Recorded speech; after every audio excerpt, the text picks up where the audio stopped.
जोड़ों का दर्द, जो कि आपके छोटे जॉइंट्स जैसे कि आपकी उंगलियों के इन जॉइंट्स को, आपके नक्कल्स को, आपकी रिस्ट को, या कई बार आपके घुटनों को तथा आपके छोटे पैरों के अंगूठे के जॉइंट्स को, टखनों को परेशान करता है। इनके अंदर दर्द होता है, आदमी के इन जॉइंट्स में स्वेलिंग आ जाती है, सुबह अकड़ाहट हो जाती है, दर्द के मारे ज़िंदगी बेहाल हो जाती है। सुबह के टाइम ये दर्द ज़रूरत से ज़्यादा परेशान करता है और अक्सर इन जॉइंट्स की कई बार डिफॉर्मिटी हो जाना, टेढ़ा हो जाना, उंगलियों का टेढ़ा हो जाना, ये सब कहीं यूरिक एसिड के बढ़ने की वजह से तो नहीं है। लोग दवाइयाँ खाते रहते हैं, आराम नहीं होता, वक्त के साथ जॉइंट खराब होते चले जाते हैं।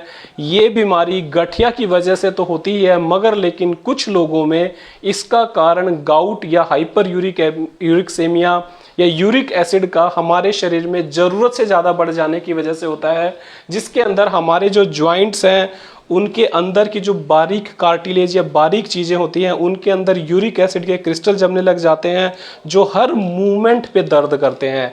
आदमी का चलना फिरना दूभर हो जाता है। ये बीमारी वैसे तो 40 साल की उम्र के बाद औरतों में ज़्यादा देखने को मिलती है, मगर आज के ज़माने में जवान लोगों में भी आने लगी है।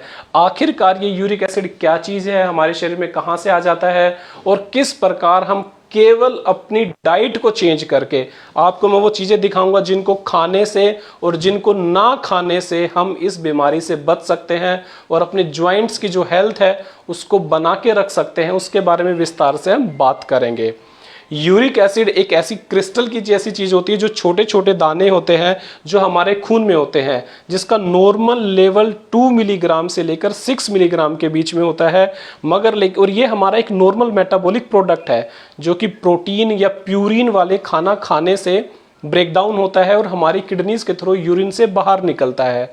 मगर लेकिन कभी कभी उस तरह की डाइट लेने से जिसके अंदर प्यूरिन ज़्यादा हो या फिर किडनीज के ठीक काम ना करने की वजह से, ये हमारे पेशाब में पूरी तरह से ना निकल जाने की वजह से हमारे शरीर में जॉइंट्स के अंदर इसके क्रिस्टल जमा होने लग जाते हैं, जो पहले तो जॉइंट्स को, फिर उसके आसपास की जो सपोर्टिंग मांसपेशियां हैं उनको परेशान करने लग जाते हैं, जिसके अंदर स्वेलिंग हो जाती है, सूजन आ जाती है, वह लाली आ जाती है। और हर जोड़ की हर मूवमेंट पे, चाहे वो रीढ़ की हड्डी के जॉइंट्स हो, चाहे वो गर्दन हो, चाहे वो कंधे हो, चाहे वो छोटे जॉइंट्स हो, इनके अंदर दर्द पैदा करना शुरू कर देता है।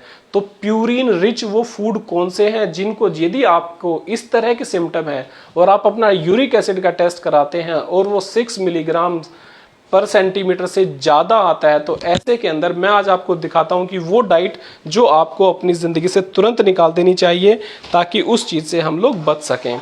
तो सबसे पहली चीज़ जो बाज़ार के अंदर आती है वो है कार्बोनेटेड स्वीटन्ड ड्रिंक्स।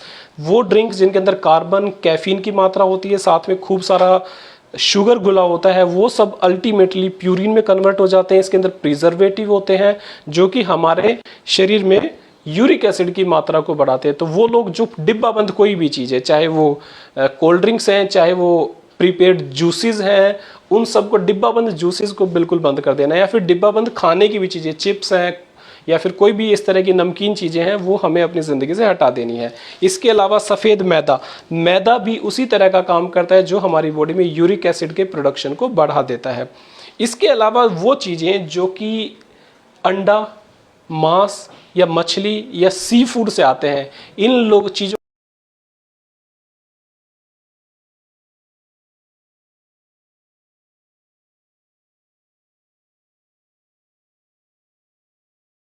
के अंदर भी प्रोटीन की मात्रा बहुत ज़्यादा होती है, उससे भी हम लोग हमारे शरीर में इसकी यूरिक एसिड की मात्रा बढ़ जाती है।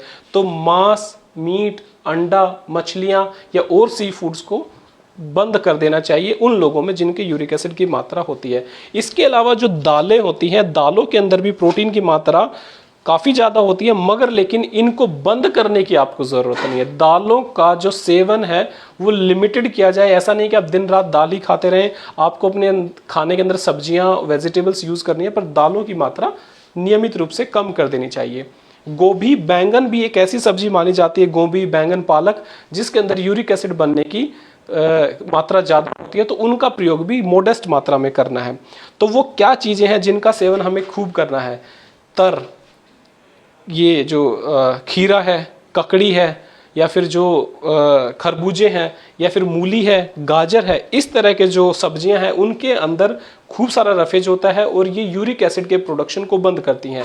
इसके अलावा सिट्रस फ्रूट जैसे कि नींबू है, संतरा है, या कीवी है, स्ट्रॉबेरीज हैं, वो चीज़ें खानी है। यदि किसी आदमी को यूरिक एसिड बढ़ा है तो एक प्लेट सैलेड की मूली, गाजर, टमाटर, प्याज को काटे, एक नींबू उसके ऊपर पूरा निचोड़े, तो ऐसा रोज खाने से, आज आप अपना यूरिक एसिड आज चेक करा लें और 15 दिन इन नुस्खों को अपना लें, इन चीज़ों का परहेज कर लें, इन चीज़ों को अपनी डाइट में डेली इन्वॉल्व कर लें।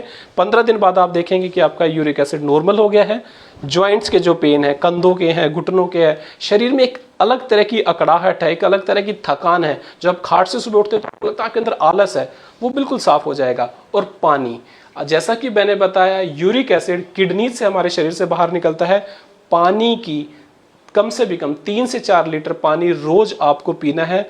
ये आप अपने वर्किंग स्पेस में हमेशा रखें, इससे आपको ये चीज़ें, यूरिक एसिड बिल्कुल ठीक हो जाएगा। एक हमारे पास लिस्ट भी है जिसमें हम चीज़ों का सब कुछ नाम लिखा हुआ है।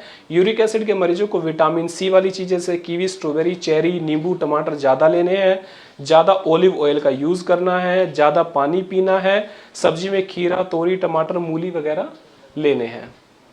इस तरह से आप लोग बिल्कुल ठीक हो जाएंगे। Thank you Karnal plus.